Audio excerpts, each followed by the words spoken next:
Welcome students to excellence academy. तो आज हमारी जो कॉम्प्लेक्स एनालिसिस की लेक्चर सीरीज़ है, तो उसमें आज हम लिमिट ऑफ अ फंक्शन के बारे में देखेंगे।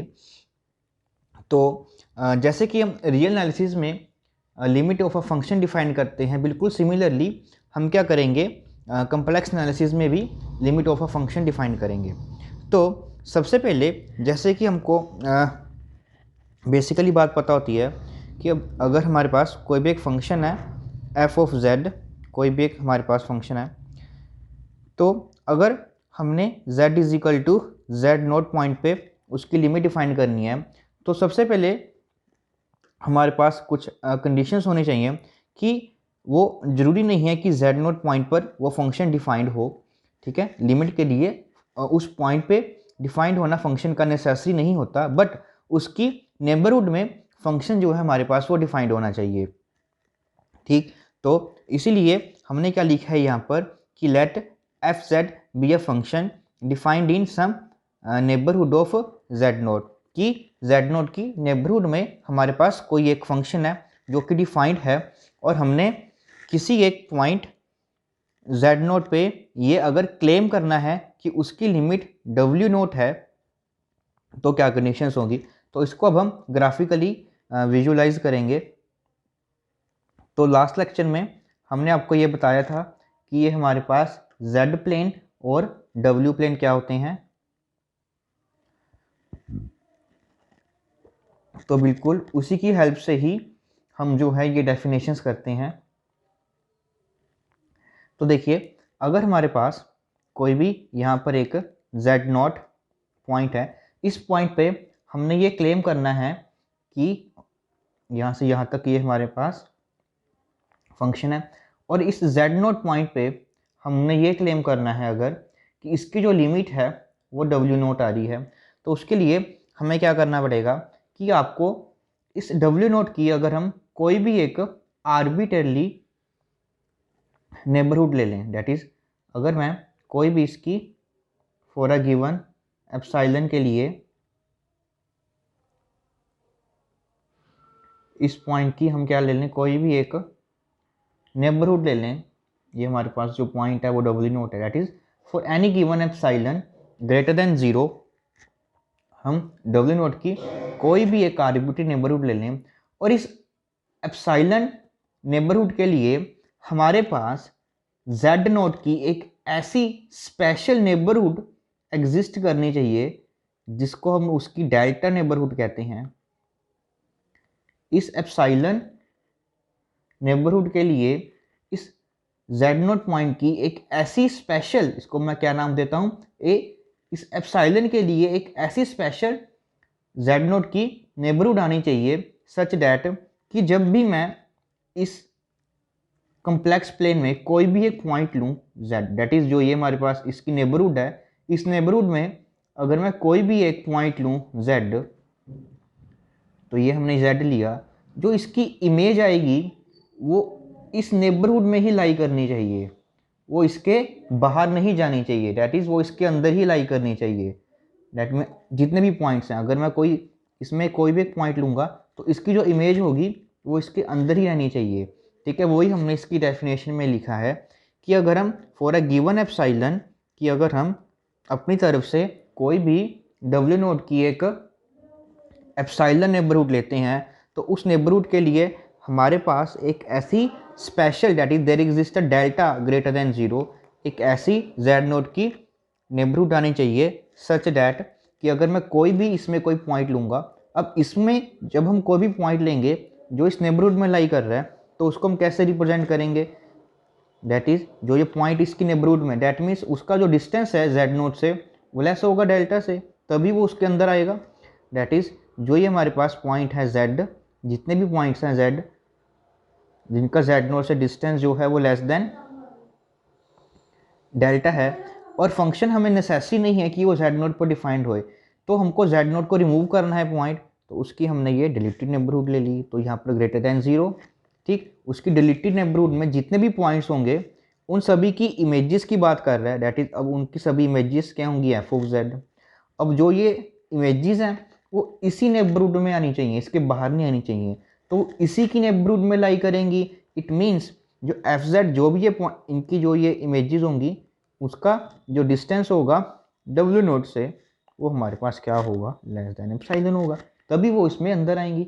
ठीक, तो बेसिकली ये हमारे पास यही एक डेफिनेशन है, इसको ग्राफिकली आप अच्छे से समझें। और अगर आपको ये ग्राफिकली अच्छे से समझ आ गई तो ये डेफिनेशन आप खुद से लिख सकते हैं। ठीक, और similarly we write limit of f z, अगर जेड नोट को अप्रोच कर रहा है तो उसकी लिमिट क्या होगी हमारे पास डब्ल्यू नोट। बिल्कुल सिमिलर डेफिनेशन है जैसे कि हम रियल एनालिसिस में डिफाइन करते हैं। और इसके अलावा ठीक है, ये तो होगी हमारे पास अगर किसी फंक्शन की लिमिट एग्जिस्ट कर रही है उसकी डेफिनेशन। ठीक, अगर किसी पॉइंट की लिमिट एग्जिस्ट नहीं कर रही, ठीक है, उसकी डेफिनेशन को भी अच्छे से हमको करना चाहिए।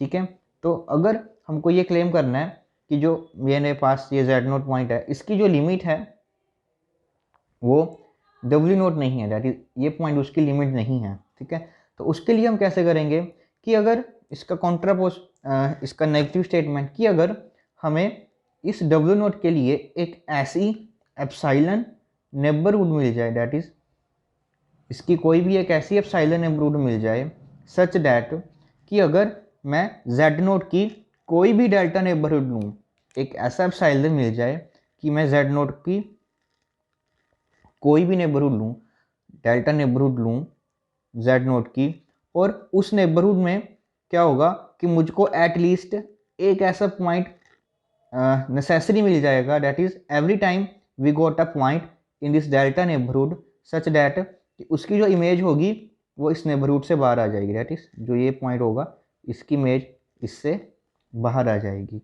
ठीक है, तो उसकी नेगेटिव स्टेटमेंट हमारे पास क्या बनेगी, that is limit does not exist as z note.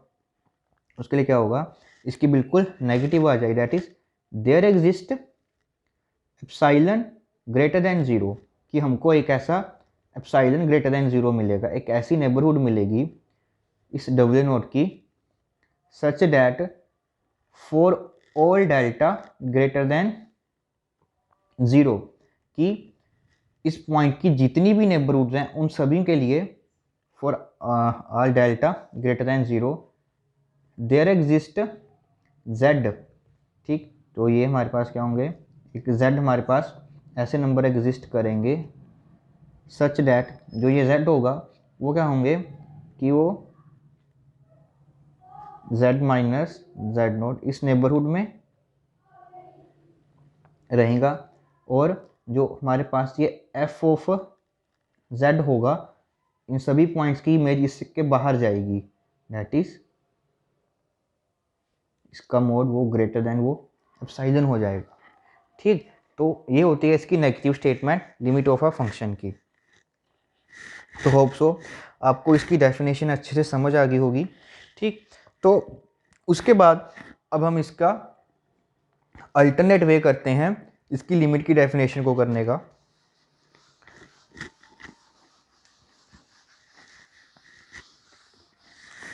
तो लास्ट लेक्चर में हमने ये सीखा था कि अगर हमारे पास एफ ऑफ जेड कोई भी एक फंक्शन है उसको हम u of x comma y plus eta v of x comma y में एक्सप्रेस कर सकते हैं। कोई भी अगर हमारे पास कम्प्लेक्स फंक्शन होता है तो हम इस वे में उसको एक्सप्रेस कर सकते हैं। अब हमने जेड नोट पॉइंट पे उसकी लिमिट को देखना है, तो जो जेड नोट पॉइंट होगा मैं इसको x naught plus iota y naught में ले लेता हूँ, और मुझको ये क्लेम करना है कि उसकी लिमिट क्या है, डब्ल्यू नोट है, दैट इज़ इसको मैं u naught plus iota v naught लिख लेता हूँ। ठीक, अगर हम बात कर रहे हैं that is the limit z approaches to z naught, जो हमारे पास एफ ऑफ जेड फंक्शन है इसकी लिमिट जो है एग्जिस्ट कर रही है। ठीक है, तो इक्वलेंटली क्या होगा कि जो लिमिट है हमारे पास एक्स कोमा वाई फंक्शन की, ठीक, जब हमारा एक्स नॉट अप्रोच करेगा यू नॉट पे, मतलब कि जब हम बात करेंगे that is the limit of u x comma y at a point जो अप्रोच करेगा हमारे पास x comma y x naught comma y naught की क्या होगी, यू नॉट और लिमिट एक्स कोमा वाई, जो ये हमारा वी फंक्शन है x comma y, x naught comma y naught, उसकी क्या होगी वी नॉट। ठीक, तो ये बिल्कुल इक्वली डेफिनेशंस होगी कि हम अगर इसकी लिमिट को देखना है तो आप क्या कीजिए, इसको जो है इसका रियल पार्ट और इमेजिनरी पार्ट में ब्रेक कर लीजिए। जो ये हमारे पास रियल वैल्यूड फंक्शन है, इनकी इन पॉइंट्स पे x naught y naught point पे लिमिट चेक कीजिए और इसकी भी लिमिट चेक करिए। अगर इन दोनों की लिमिट हमारे पास उस पॉइंट पे एग्जिस्ट कर जाती है तो एफ ऑफ जेड फंक्शन की भी जेड नॉट पॉइंट पे लिमिट है वो एग्जिस्ट कर जाएगी और वो क्या होगी u naught plus v naught. अगर इनमें से किसी एक की भी limit x naught comma y naught point पे एग्जिस्ट नहीं करती तो डैट मीन्स क्या होगा, जो हमारे पास ये फंक्शन है एफ ऑफ जेड, उसकी भी जेड नॉट पॉइंट पे लिमिट है वो एग्जिस्ट नहीं करेगी। ठीक, फॉर एग्जांपल के लिए हम क्या करते हैं, एक अच्छे से समझने के लिए एक एग्जांपल ले लेते हैं। जैसे कि सबसे जो सिंपलेस्ट हमारे पास फंक्शन होता है, 2-3 एग्जांपल करेंगे हम। जैसे कि एफ ऑफ जेड, मैंने एक फंक्शन डिफाइन किया जेड, ठीक, और मैं इसकी जो लिमिट है वो जेड नोट पॉइंट पे डिफाइन करना चाहता हूँ कि जेड अगर किसी पॉइंट जेड नोट पर अप्रोच कर रहा है तो इसकी लिमिट क्या होगी। तो मैं क्या करते हैं, हम इसको सबसे पहले यू उसकी फॉर्म में लिख लेते हैं। तो ये मेरे पास एक्स प्लस आइटा वाई और जेड फंक्शन है तो ये एक्स प्लस आइटा वाई बन जाएगा। तो डैट इज़ जो u of x comma y function है मेरा वो बन जाएगा एक्स और v of x comma y जो फंक्शन है वो बन जाएगा वाई। अब मुझको किसी भी पॉइंट जेड नोट पे उसकी लिमिट डिफाइन करनी है और हम जेड नोट को मान लेते हैं कि उसका रियल पार्ट एक्स नोट है और इमेजिनरी पार्ट जो है वो वाई नोट है। तो मुझको अब एक्स कोमा वाई जो ये फंक्शन है इसकी लिमिट को चेक करना है x naught comma y naught point पे ऑफ एक्स, और हमको पता है कि ये कॉन्टिन्यूस फंक्शन होता है तो इसकी लिमिट क्या होगी एक्स नॉट। उसी तरह से जो ये फंक्शन है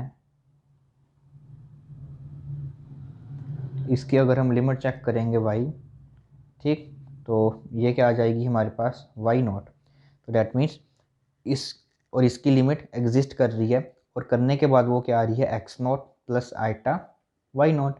बट जो ये हमारे पास पॉइंट है वो क्या है हमारा जेड नॉट। तो यहाँ से हमारे पास क्लेम हो गया कि लिमिट जो होती है वो Z not is equal two of a function Z की वो क्या होगी जेड नॉट होगी। ठीक, फाइन। एक और एग्जांपल करते हैं हम इसकी।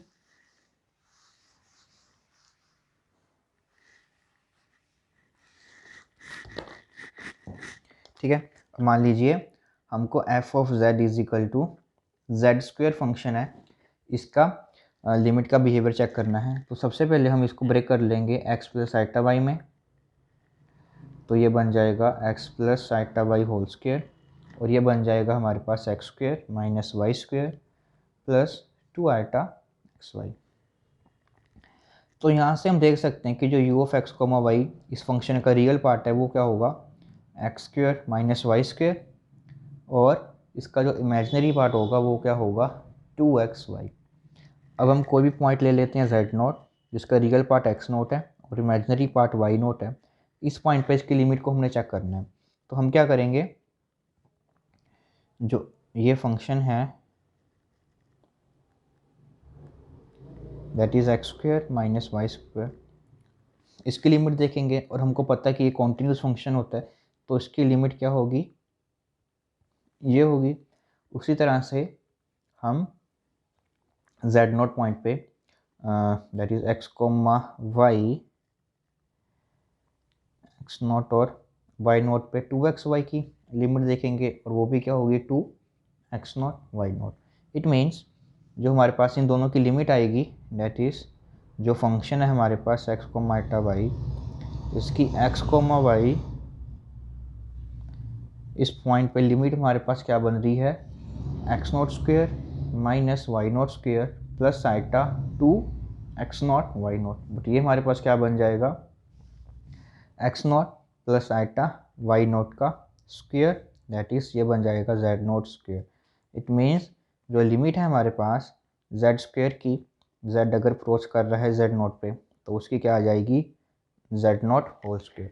तो आपने देखा कि कैसे हम कम्प्लेक्स फंक्शंस को विद द हेल्प ऑफ जो हमारे पास रियल वैल्यूड फंक्शंस होते हैं उसकी हेल्प से हम इसका बिहेवियर को जज कर सकते हैं कि इसका कैसा होगा। ठीक, तो इन जनरली लिमिट में हमारे पास क्या होता है कम्प्लेक्स में कि अगर z raise to power n, अगर z हमारे पास z नोट पर लिमिट होती है तो वो z naught raise to power n ही हो जाती है। ये सारे के सारे ये हमारे पास इस तरह से आप इसको जनरलाइज कर सकते हैं। ठीक है, तो ये तो हमारे पास कुछ सिंपल सी लिमिट हैं और बेसिक लिमिट हैं जिनको हम ईजी वे में कैलकुलेट कर सकते हैं। तो अगला जो हमारा नेक्स्ट लेक्चर होगा उसमें हम कुछ इम्पोर्टेंट लिमिट्स की बात करेंगे। वहाँ पर कुछ हम कॉम्प्लिकेटेड फंक्शंस हैं वो उनकी देखेंगे कि उनकी लिमिट कैसे हम फाइंड आउट कर सकते हैं। अगर हमें कॉम्प्लेक्स फंक्शंस की लिमिट को अच्छे से फाइंड करना आ जाता है तो आगे हमें कॉन्टिन्यूटी और डिफरेंशिएबिलिटी और most important that is analyticity of function में कुछ भी दिक्कत नहीं आएगी। ठीक है, तो लिमिट्स को निकालना हमको आना चाहिए। तो अगले लेक्चर में हम कुछ क्वेश्चंस की प्रैक्टिस करेंगे और जितने भी आपको ये नोट्स हैं हमारे वो आपको PDF की फॉर्म में मिल जाएंगे। ठीक है, जिसका लिंक आपको नीचे डिस्क्रिप्शन बॉक्स में मिल जाएगा। और अगर आपको हमारी जो लेक्चर सीरीज़ है वो अच्छी लग रही है तो वीडियो को लाइक और चैनल को सब्सक्राइब करना मत भूलें। और इसके अलावा अगर आपको कोई और कोर्सेज़ की भी लेक्चर चाहिए तो हमें कमेंट बॉक्स में बताइए, तो हम कोशिश करेंगे कि जल्दी से जल्द उसके ऊपर भी हम लेक्चर्स हैं जो वो आपको प्रोवाइड कर सकें।